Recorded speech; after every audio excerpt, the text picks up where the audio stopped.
Central Saanich is a district municipality in Greater Victoria and a part of the CRD. It is located on the Saanich Peninsula in between Saanich and North Saanich. Some say it's underrated, and we would have to agree.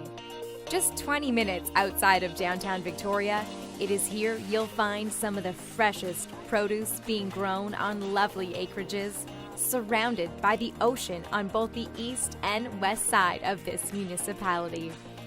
The district began as a farming community, but in more recent decades, the area has seen increasing residential, commercial, and industrial development, especially around the neighborhoods of Brentwood Bay and Saanichton. Central Saanich is home to the very popular tourist attraction of Butchart Gardens. It is located in the Brentwood Bay area. This 55-acre hotspot is full of local and exotic flowers and sees about 1 million visitors each year. The gardens have even been designated a National Historic Site of Canada. Butchart's is open year-round with special events for each season. And just 5 minutes up the road, you will find another popular spot, Butterfly Gardens.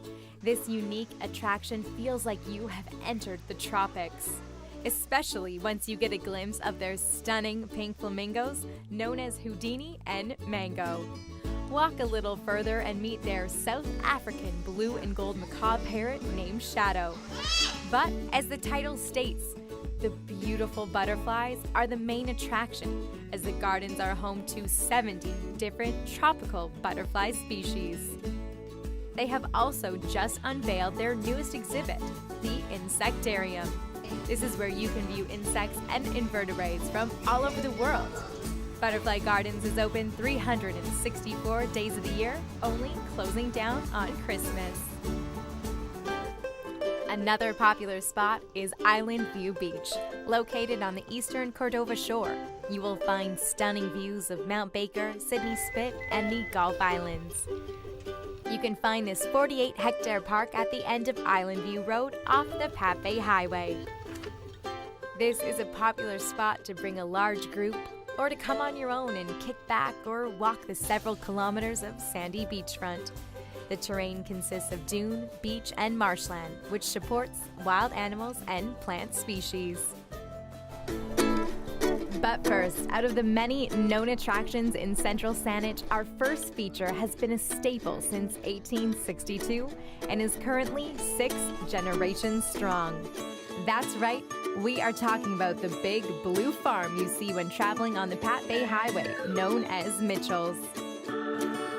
Vern Mitchell still works in the field or the storefront each day and knows his family history well, as it was his great-grandfather, Thomas Mitchell, originally from Wales, who got lucky with a little gold found on the Fraser River, which brought him back to Vancouver Island to begin his legacy.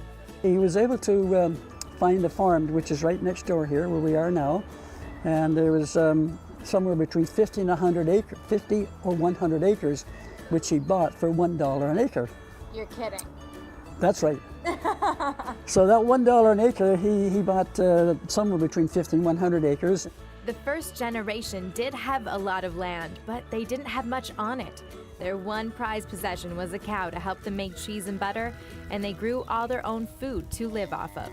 The second generation expanded the farm. They were able to get more cows, and then they sold the milk to ship on the railway into Victoria. The third generation was known for their huge potato production, growing up to 1,000 tons of potatoes each year. By the fourth, which includes Vern and his brothers, they bought up as much adjoining land as they could get their hands on, and they added so much more variety to the crops like strawberries, raspberries, loganberries, beets, onions, carrots, cauliflower, and so much more. It has to be organized well. I think you have to do a lot of planning, think ahead, come up with a very good rotation plan, and which is one of the most important things on any farm is being able to rotate different crops. One year here, next year over there. So that goes on and on. And with rotation, it's one of our best defenses against diseases and bugs and things that will destroy a crop. Yes. So that's very important to have a large enough farm so you can rotate different crops in different fields year after year. And then It is now Terry Mitchell, Vern's son of the 5th generation, who oversees much of the farm and runs the wholesale portion of the organization. But trust us, there are many more Mitchell worker bees behind the scenes. Terry introduces us to some of their Mexican employees that come for 8-month work terms. Most of them are farmers themselves back home in Mexico, so they bring a great amount of experience with them to Mitchell's. This 400-acre farm grows 50-plus varieties of fruits and vegetables, including their popular pumpkin patch and peaches and cream corn. This is like candy to me. One of the things that we discovered while we were here is that their property goes right to the water's edge beside Island View Beach. But you certainly will not see it being built on. Not only does the family want to maintain the agriculture in central Saanich, their property is part of the ALR, the Agricultural Land Reserve. The tour now takes us back to home base, the retail market that Terry's brother Tom, Mother Dorothy, and Father Vern look after. And it is a big job, as this place is always packed, and it makes up for 40% of their sales. The food is picked early in the morning and then sold fresh that day. It's great to see the parking lot full in our inside store, people looking around asking questions, and what is really nice to see, oh, this looks great, this is nice. And yeah, that really is nice to hear that coming from the customers and the people. You're feeding a lot of people on Vancouver We Island. are feeding a lot of people, not just through our outlet here, but through our wholesale. Wholesale is really a lot. Right now, of what we grow in our fields, as you've seen, we're probably supplying about somewhere close to 60% of our produce that we grow goes directly out to the wholesales. 40% goes directly through here. And just beside the parking lot is Harvest Road, owned and operated by Terry's daughter, 6th generation member Jenny, and her hubby Brendan. This farm-to-table style food stand always seems to have happy customers and is a popular spot for cyclists to stop and fuel up. The produce used here comes right from the backyard of the Mitchell's farm, and their hormone-free meat is local and ethically raised. Just like Mitchell's, Harvest Road is open 7 days a week, as the work ethic in this family doesn't allow for much downtime. Open year-round, Mitchell's is a staple in the central Saanich area, and Vern thinks the 7th generation is already in good shape to carry the family name on. So we have 2 great grandsons and 1 great granddaughter. Now our oldest grandson, he'd be coming up 2.5 years old, and you know, when we open up a book with tractors and farm equipment, and he gets so excited. So it's something is naturally born into the 7th generation.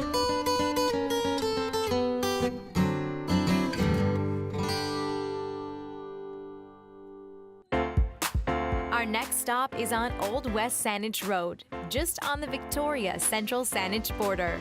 Amy and Taz arrive at Louise Tailors' 10-acre farm. They have known Louise for a few years and bonded over their shared love of the arts. The founder of the International Folk Dancers Yes. is right here. And that's how we first met that's Louise, how with yes. accordion in hand. And when the Yes. accordion's in her hands, everybody dances dancing. because she brought that to life. Louise sang with the Von Trapp family in her youth and still keeps in touch with them to this day. And I'm thrilled to this point that I'm in correspondence with her again. After all these years, and one of the only Exactly. surviving of the Von Trapps, is that right? The original family, they all died. You know, the Yeah. original 5. And then the 3, Eleanor and Rosemary, they're still alive and well. Her farm, which is known as Corunum, which means one heart, is an ode to the Von Trapp family that has a similar name for their Vermont farm. As we walk through the beautiful landscape, a true enchanted-like forest setting, we see how Louise has opened up her property to other artists. They gather around for collaborations and enjoy an evening fire, when the weather permits. The sounds here are one with nature. The folks who congregate say that they are in nature's classroom and the teachers are in the trees. Yeah, Yeah, go for it. Yeah. The other lovely sounds include the gong, made from 2 truck parts. And just beyond here is a traditional yurt that Louise built in 1994. This is where Ocean provides sound healing. Keeper of the yurt. Hello. Nice to see you again. Yeah. We take our shoes, right? Yeah, take your shoes off. Look at this. Isn't it lovely? Ocean, spelt with 1 I if you want to find her online, is the founder of Sound Seed Medicine Journeys. I invite you all to take a deep breath and to tune into your bodies and to be aware of your space. She has been a sound practitioner since 2010 and uses frequency and vibration to harmonize the body, mind, and soul.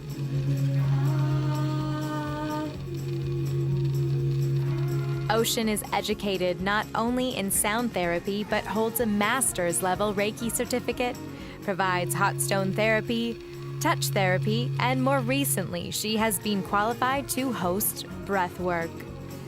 Ocean's classes held at the yurt can be found online, along with Louise's special events found on her website. Just look under the Events tab. If you dance, if you sing, there's joy in your heart. And if you have joy in your heart, you too. I just, it's an ingredient for a heavenly life. If you're joyful, you're already there.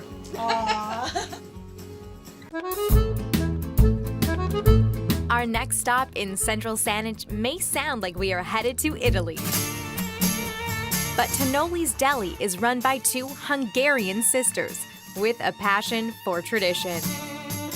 Our new host, Scarlett Bowness, who is a pastry chef herself, said that this is one of the places on the island where she can find authentic baking, as if you were in Europe.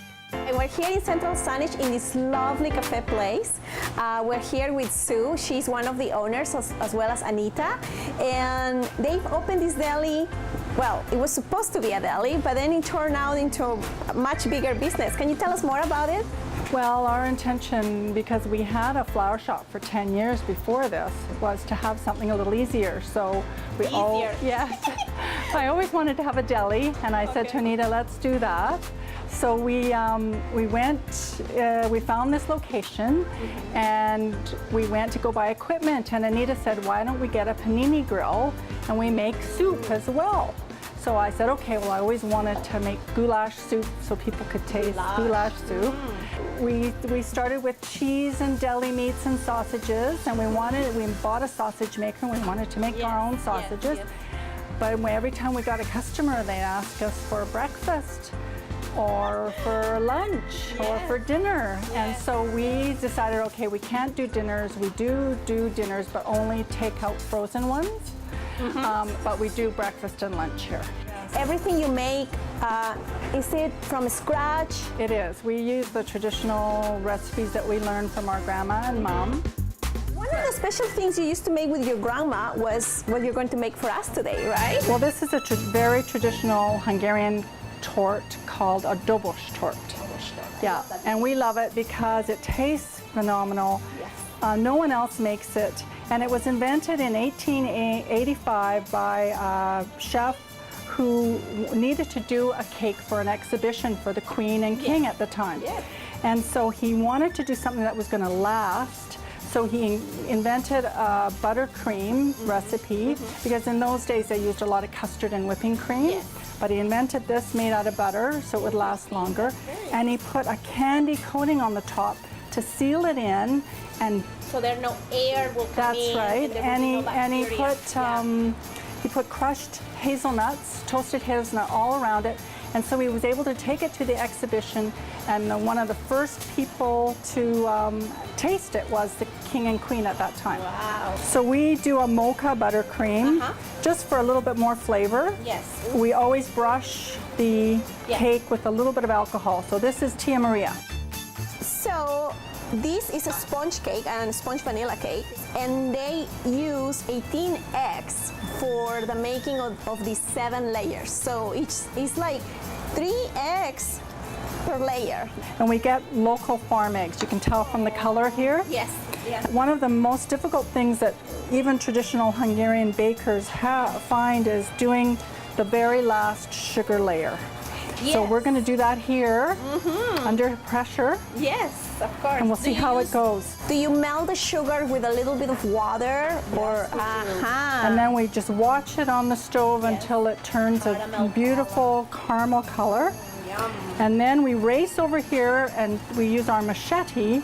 Oh, you use the machete. We do. You have to butter the machete, and then you have to work very quickly. From half. From half, and you can hear the sugar. Yes. So now we basically let it cool. All right, here comes the fun part. Yeah. This is the part that every child dreams on, to see the decorations on top and just have we just start fun. on one side, and we go at an angle. This Isn't that lovely? So you can see, Yes. if you don't leave the sugar in for as long, you get this color.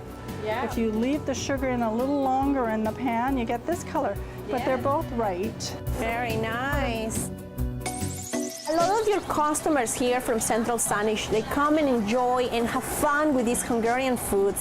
And what would you say is the success of this place? That why Central Saanich people comes here?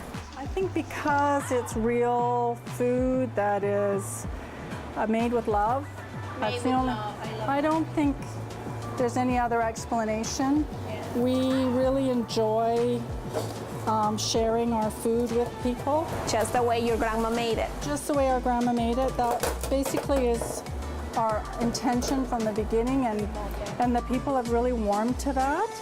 I invite everyone to come and check out this lovely cafe. It's here in Central Saanich, and you are welcome to walk in and smell the wonderful pieces of art that they bring right from their grandma's book.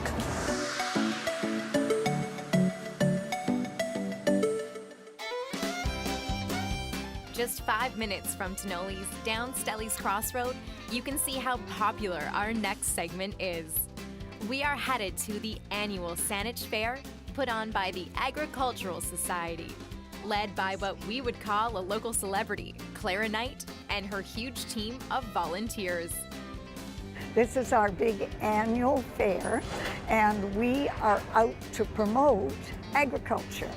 The farmers, and there's 28 divisions or departments, and all of those departments are representing agriculture in one way or the other. So this isn't just Ferris wheels and cotton candy out here. Oh, I love those too. We'll try those out later. But no, it's not just midway. You come in the main gate, and if you turn to your left, you can go around all the different kinds of animals and go down through all the exhibit halls and then enjoy the midway too. That's wonderful. And how long have you been a part of this event? My son put me to shame the other day. He said, "You've been at more than half of the fairs." That Saanich Fair is the oldest continuous agricultural fair in Western Canada. So, right? and it'll be 150 next year. Next year's going to be probably pretty wild. We're going to have a great celebration. I need to come me. next year Yes, too. I'll I'm book so you in, excited. and I want all the people in Victoria to know, and other places, come to the Saanich Fair for a wonderful birthday party next year. Why do you think it's been so successful over all these years to be able to continue on to 150? Because the 10 original farmers who started the agricultural fair wanted to come together and have friendship, camaraderie, and competition. So the very first fair, the 10 men each put up $5. And then they brought their canning, their baking, their horses, their donkeys, chickens, and they would get together at different people's farms. And then eventually they settled in at the old fairgrounds up in Saanich, Polo Park now. And then 23 years ago, we moved to this beautiful location. It is beautiful. I love Oh, driving it up is. today, and Yeah. it's just, I grew up in Victoria, but coming back to this as an adult, I didn't appreciate how gorgeous it is on the island, and just to see the backdrop that's here, it brings people from all over. Do you know how many people come through the gates over the We weekend? probably will have 50,000 people. And we've got flaggers on the road so you can get in and you can go out and come back during the evening for the entertainers. And it's absolutely fabulous. You've got great people working here, very friendly and helpful. I had to give you a shout out for that, because Thank you. sometimes it's not organized, it's really well organized here. We actually start organizing a birthday party on Wednesday of next week. A full year goes We're into this. a year-round facility, and we have thousands of volunteers. That's it, and to give them some credit, because it doesn't happen without them, of No, course. no. What are some of the things that draw people? I mean, we touched on a bit of the agriculture, but what do you think are some of the really big key factors that are here and why families come out? Because it's a family affair, got it? And it also is alcohol-free, and we do cater to and specifically want to meet the needs of families. And the other reason that goes with that is the friendship with neighbors, friends, families, and it's fabulous. The fair is a big operation with a great opportunity to make money, and a lot of that cash goes right back into the community. Our concessions are 90% nonprofit organizations, Boy Scouts, school groups, ethnic groups, and like for example this year, the Gordon Head Lions found themselves with volunteers aging out. And so they put up, the fair owns the buildings, and they put the contents up for sale. And one of the food truck people bought the contents and gave it to the youth from Friendship Community Church. And that church each year, including I'm Young, we go to the Dominican Republic each year to work in clinics, build houses, school program, water programs. And so like the House on the Rock, all of the proceeds from that will go directly to helping people. For more information on their upcoming 150th anniversary, you can follow them on Facebook or check out their website. Meeting you today has been a treat already. I want you to share with the audience your motto. What are the 6 things that you need every day? What are the 6 things you need every day? You need a hug 6 times a day. 6 times a day? And if I'm going to be like you, I'm going to take on that motto, because Clara, you are a beautiful light. Thank you. And you've really made me feel I've got wonderful lots today. of help. Next on the show, Amy and Taz head over to see a childhood friend of Amy's, So great to see you. the talented artist known as Chris Paul. Chris was born a part of the Sartlip First Nation and was surrounded in Coast Salish art from a young age. You can see the inspiration all over his studio, located on West Saanich Road. We're super excited that we're here with Chris Paul, who was born and raised here in Central Saanich, and he brings the spirit of his tradition and culture and heritage and himself to his art. So Chris, thank you for having us today. Yeah, and really good to see you. I mean, it's been so long, and also I've seen your partner all the time. And I know, we're so excited media. because we grew up here together actually, so it's a real extra treat to be It's here amazing, with you. yeah. And what's really special for me is that even though I haven't seen you for a long time, I've been seeing your art all over Vancouver Island. Yeah. So how have you managed as an artist to take it to this great level where you're getting your art out? Well, what I found was originally, of course, where it started was I needed a foundation, and my apprenticeship with Roy Vickers was a good start, and learning in business really helped as a much better foundation than I thought. And then, of course, I really struggled, with like a cedar allergy. Oh, yeah. But I haven't told you this, but I've got an aircraft sheet metal ticket as well, and in working with those mediums and working at that high level of tolerance in airplanes, right. and sort of combining all of those skills you know, I was able to change and sort of morph and do other things, right? And sort of my culture is a really good foundation as well, like, you know, as much as I know, and learning from a young age as not just a carver, but as an artist, and you know, having really good resources like my anywhere from my grandpas to my uncle. It didn't matter, they all really instilled culture and artwork, and I was immersed in it. Yeah. And I never thought I would be an artist, you know. I thought I was going to be a mechanic. That's what I was really into when I left Deli's. Amy and Taz attended the Souk Fine Art Show this summer, where a special piece by Chris is now a permanent fixture at Sea Park. The Souk Fine Arts Show, and it was their 30th annual, and of course they wanted to do something really special, and of course they chose me more than a year ago to do a piece of artwork for them. And you made a maquette? Maquette. A maquette, I'll get that name right. A maquette, and Yeah. so we had a small sample, we saw that, and then to see the bigger one. So that's coming from some of your sheet metal experience. You were able to...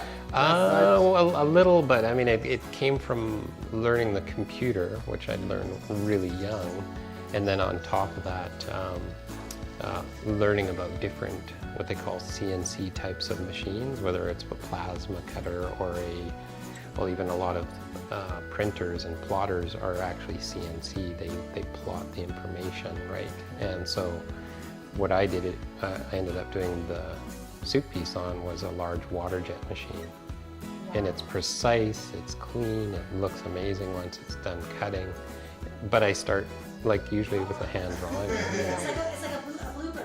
I feel so rooted in Central Saanich, and I've gotten a lot of, like, even the name Central Saanich, and Saanich itself is a Salish word, and to have it so connected to, you know, to here. And it's helped me, like, you know, as a person. I've never, like, I've been at quite a few places in the world, and just having that connection here is like, you know, knowing the world in different ways is just, it's like a root here for me, you know, my culture, and Central Saanich is pretty special, and really don't feel like going anywhere else.